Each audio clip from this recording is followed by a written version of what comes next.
Hey, how's it going, guys? This is DJ Amacree of Trap Camp ENT, and we are going to be talking about Dune 2. I have talked about Dune 2 in the past. Gave it a quick review because of how many people that was bringing it to my attention as the go-to VST of 2015. However, I have since looked at it, reviewed it, even compared it to other VSTs, but yet I have not broken this VST down. This probably would be the first video where I do a mini amount of parts just to keep the short time short, so everybody is able to kind of just catch up to the parts they want. And then there might be people that really just want to see how certain things operate and then be about their merry way. In large, Dune 2 is a multi-timbre VST that focuses heavily on its Unison engine. Matter of fact, Dune, if I'm not mistaken, which you can see right here, means differential Unison engine. So basically, you have certain things that it could do that is quite unique to its GUI in general of how it operates. So basically, in this introduction, I'm just gonna, just play this sound right here. So, that's one of the default patch that comes up when you have Dune 2 in your system. I believe that's in the demo patches. Let me see. But in most part, you get, I guess I could show off, its power.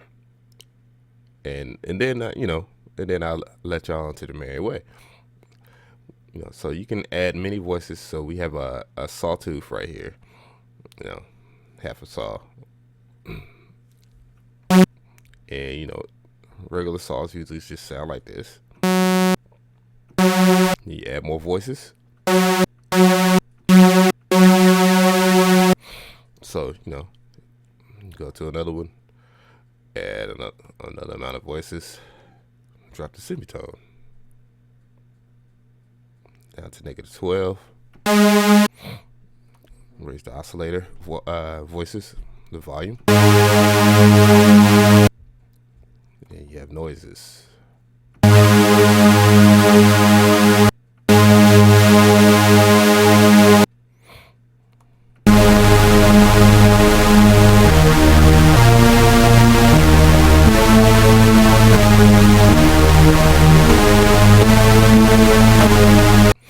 So, as you can see, and I'm not even pounding on the voices. I can even go a little more extreme to that. Just go back to Oscillator 1, add more voices. Probably, I'm going to just go ahead and add 32 voices to that.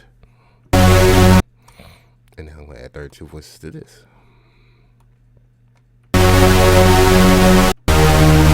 And let's see what the CPU is looking like, the CPU usage. Pretty extreme.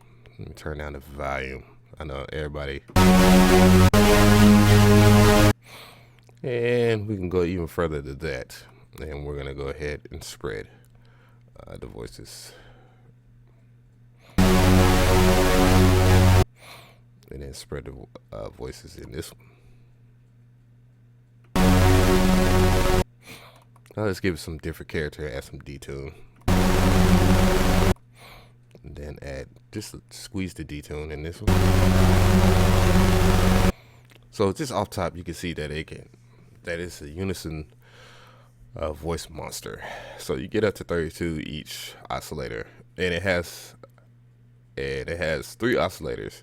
The third one being a noise one. So you basically have your ring modulation and your noise, which you can get access to by just turning up the volume.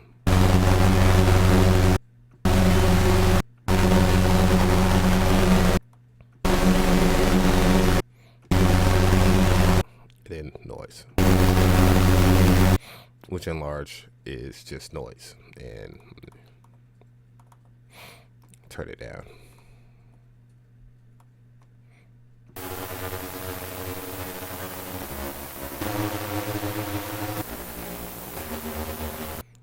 turn down the ring modulation and hear the noise. So that's white noise. So, that's just a quick introduction. I'm gonna go ahead and get more into it. The first part 2, I will be talking about the oscillators in more detail. But yeah, you have key features in that 8 pages where you can actually work on as far as different amount of voices, which you get a large amount of control over creating a synth or a sound, so however you like to say it.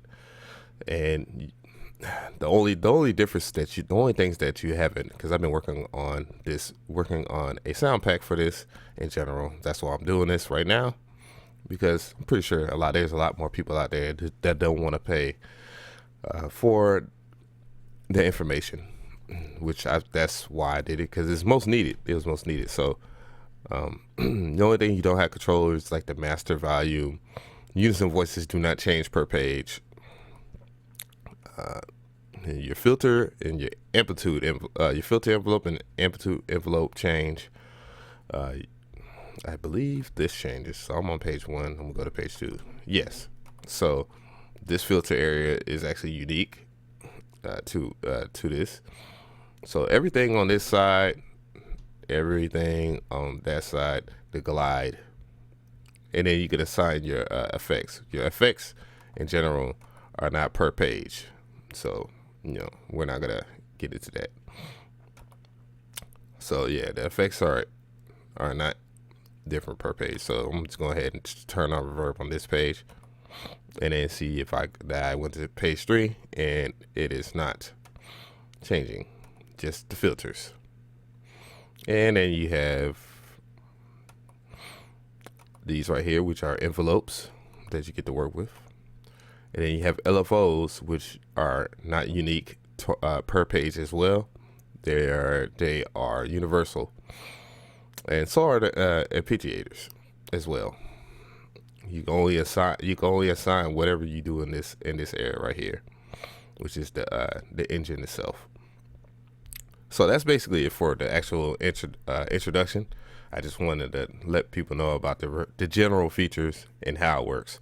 So hope to see you in part 2, where we're going to talk about the oscillators. So, all right. It's your boy DJ McCree, and I'm out.